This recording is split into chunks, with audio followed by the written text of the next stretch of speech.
আমি মোহাম্মদ সাইফুল ইসলাম, আমার বাড়ি চাঁদপুর ফরিদগঞ্জ। আচ্ছা। আমি ঈদের 15 দিন আগে আপনার পাইছি, ভিসা পাইলাম। ভিসা পাওয়ার পর আমি বিএমইটি ট্রেনিংয়ের জন্য গেছি। পাশাপাশি আমি চাঁদপুর জেলা প্রবাসী কল্যাণ ব্যাংকে গেছি। আচ্ছা।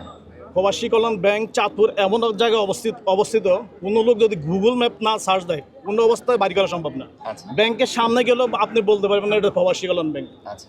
ব্যাংকে গেলাম, ওনাদেরকে বিস্তারিত বললাম, স্যার আমার মূলত সমস্যা হচ্ছে আমি সৌদি আরব ছিলাম 14 মাস, আমি বেকার ছিলাম। এতে আমার ভিসা আসতে একটু দেরি হয়েছে। এই 14 মাসে আমার মূল টাকাগুলো সব শেষ হয়ে গেছে, যেহেতু আমি অন্য কোনো কাজ করি নাই। আমি প্রবাসী কল্যাণ ব্যাংকে গেছি মাত্র 2 লাখ টাকা ঋণের জন্য। আমি এশিয়াকে 7 বছরে মিনিমাম 60 থেকে 65 লাখ টাকা লেনদেন। আচ্ছা। প্রবাসী লেনদেন স্যার, প্রবাসী রেমিটেন্স। প্রবাসী কল্যাণ ব্যাংকে যখন গেলাম, ওনারা আমার একটা লিস্ট ধরাই দিল যে এই লিস্ট পূরণ করে আসেন।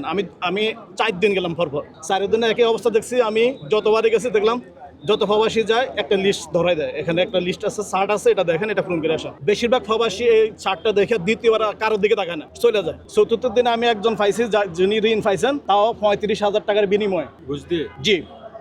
এখন আমি ওনাদেরকে বললাম, স্যার আমার সব কিছু আছে, আমি অফিস থেকে নিলাম ওই যে ওয়ার্ক অর্ডার, এটা কি বলে স্যার, কন্ট্যাক্ট পেপার, সবগুলা নিয়ে আমি হাজির হলাম। ওনারা আমারে বলতেছে যে আপনি আবেদন করেন, আপনার সব কিছু ঠিক থাকলে, ওর যদি ঠিক থাকে তাহলে আমরা আপনাকে 1 মিনিট, তাহলে আমরা 15 তারিখে ঋণ দেবো। আমি ওনাকে সঙ্গে সঙ্গে বললাম, স্যার আমার ভিসার ভ্যালিডিটি হলো 10 তারিখ, আমি 15 তারিখ ঋণ দিয়ে কি করবো? ওনারা বললে কোনো অবস্থায় সম্ভব না, তাহলে অন্যদিকে দেখেন, আমাদের 15 তারিখের আগে ঋণ দেওয়া সম্ভব না। অথচ আমরা প্রবাসী কল্যাণ ব্যাংকের যে ডিরেক্টর এবং সচিব, ওনাদের ভিডিও দেখি মাত্র 3 দিন 4 দিন এইভাবে ঋণ দেয়। আসলে সম্পূর্ণ ভুয়া কথা। আর যারা প্রবাসীদেরকে নিয়ে কথা বলেন, যারা দায়িত্বশীল পজিশনে আছেন, আমার আকুল আবেদন থাকবে, আপনারা এই সমস্ত বন্ডামি করেন না, প্রবাসীদেরকে নিয়ে বন্ডামি করেন না। প্রবাসী কল্যাণ ব্যাংক থেকে ঋণ পাওয়া যায় না। আর যারা পায় তার অবশ্যই অবৈধ লেনদেনের মাধ্যমে 2-1 জন পায়। আপনারা কি কেউ লোন পেয়েছেন? আপনি পাইছেন? আমি পাইছি। আচ্ছা। যাওয়া হয়েছিল, হ্যাঁ। কিন্তু যাওয়ার পর ওরা বলছে যে খুব সহজে আপনারা পাবেন। তো যাওয়ার পরে বলতেছে কি এটা আনেন, ওইটা আনেন, এই সেই বানান আগার করে।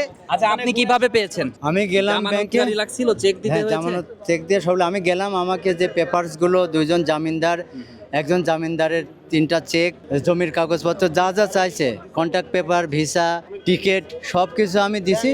আমার হয়ে গেছে, আমার কোনো ঝামেলা হয় নাই। আচ্ছা, ঝামেলা হয়নি। আপনি দিয়েছেন জমির কাগজ, দিয়েছেন জামিনদারের 2 জন চেক। জামিনদার, একজন জামিনদারের চেক, নমিনি, জমির কাগজ, visa, passport, ticket, man power, অনেক কিছু। এখন যে প্রবাসে যা যাবে, চাইছে, আমি বলি 100% যে কিছু ব্যক্তি হয়ে গেছে। প্রবাসে যাবে, এখানে তো আপনারা অনেক মানুষ আছেন, টাকা পয়সা গোছাতে কত কষ্ট হয়। কেউ ছাগল বিক্রি করে, গরু বিক্রি করে, আত্মীয় স্বজন থেকে নেয়, মুরগি বিক্রি করে, জমি বিক্রি করে, তাই না?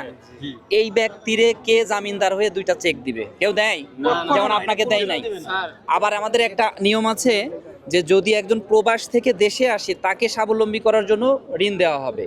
তাহলে এই ব্যক্তি প্রবাসে ছিল, তাই তো? উনি বলছে 60-65 লাখ রেমিটেন্স পাঠিয়েছে বাংলাদেশে, এখন যাওয়ার সময় 2 লাখ টাকা লোন পাচ্ছে না। এটা আসলেই আমাদের জন্য ভোগান্তি। কারণ এইটা তো আমাদের গভর্নমেন্টের উচিত ওনার একটা ভিসাটা দেখে, ভিসাটা যাচাই করে যে এটা ভালো কোম্পানির ভিসা কিনা দেখেই তাদেরকে হেল্প করা উচিত। ওকে, তোমার ভালো কোম্পানির ভিসা, লোন দিয়ে দিলাম। হয়তো আমাদের থেকে কঠিন এগ্রিমেন্ট নিক, আমি যেটা মনে করি যে তুমি বিদেশ যাচ্ছ, অবশ্যই টাকা ব্যাংকেই পাঠাবা, না পাঠাইলে তোমার দেশে ঢুকতে দিব না। যা বলার দরকার, আপনারা তো রাজি থাকবেন। জি স্যার, আমি স্যার আমার ব্যক্তিগত প্লাটের কাগজপত্র দিতে, ডকুমেন্ট দিতে চাইছিলাম, দলিল দিতে চাইছিলাম, তার এটা রাজি না। নিবে জামিনদার। জি। কিন্তু এই প্রবাসে যারা যায়, বেশিরভাগ ক্ষেত্রেই জামিনদার, আত্মীয় স্বজন, বন্ধু বান্ধব কেউ চেক দেয় না, কেউ হয় না। কথার মাঝে আমি একটু বলি, সেটা হচ্ছে যে আমি ওই 4 দিন ঘুরছিলাম, 4 দিনের মধ্যে অনেক লোকেরই দেখছি ম্যাক্সিমামই জামিনদার সমস্যা। আমার যদি 10টা জামিনদারও চেঞ্জ করে, আমার সেই অ্যাবিলিটি আছে, আর সবার তো নাই। এটা একটা বড় সমস্যা। আমার চেক দেওয়ার জন্য বহুত লোক আছে, কিন্তু আমি দেখছি যে এই জামিনদারের জন্য লোন হচ্ছে না অনেকের। জমির কাগজ দিছে, যা যা লাগে সব দিছে। আমি ঋণ খেলাপি, সেটা ওর কাছে সমস্যা না, জামিনদারের ঋণ খেলাপি থাকলে সমস্যা। কিন্তু আমার লোনের ক্ষেত্রে নিজের বাপ জামিনদার হতে চায় না, তাহলে আর সবাই পাবে কি করে? এটা ঠিক আছে না? আপনি আমার ভাই বন্ধু হইতে চাইবেন, কেউ চেক দিতে চাইবে, আমার অ্যাবিলিটি আছে, আপনি না চাইতে আর সবারই নাই, তাহলে সে লোক পাবে না? এখানে অনেকেই পায় না। ওনার কথা খুবই সুন্দর। তা আমাদের চাওয়া থাকবে সরকারের কাছে যে জামিনদার ছাড়া ঋণ দেয়া হোক। তার মানে আমি যেটা বুঝলাম, শুধু জামিনদারের কাছেই সবাই আটকায় যায়, তাই না? জি। এছাড়া সব ডকুমেন্ট দেয় হ্যাঁ। যে ভিসা সঠিক যাচাই করে জামিনদার ছাড়া প্রবাসীদের ঋণ দেওয়া হোক, এবং যদি এমন কোনো এগ্রিমেন্ট প্রয়োজন হয় যে তুমি যত টাকা পাঠাও রেমিটেন্স আকারে পাঠাবা, ওর এটাও কাছেই করতে সবাই পাঠাবো, রাজি ওর আছে, কাছেই পাঠাবো। ওই ব্যাংকেই পাঠাবো, হ্যাঁ। কোনো সমস্যা নেই। তো আবার আপনারা এটাও ভিডিওটি হতে বেশি পারে, বেশি করে শেয়ার করে দিবেন। ওরা এই আমার ভাইরা কামাল তো হিসাবে যে কোনো ভাবে আমি কষ্ট জমির করে কাগজপত্র ম্যানেজ করে রাখতে আজকে পারি। চলেই যাচ্ছে, নতুন আরো যারা আছে তারা যেন ওই ভোগান্তির শিকার না হয়।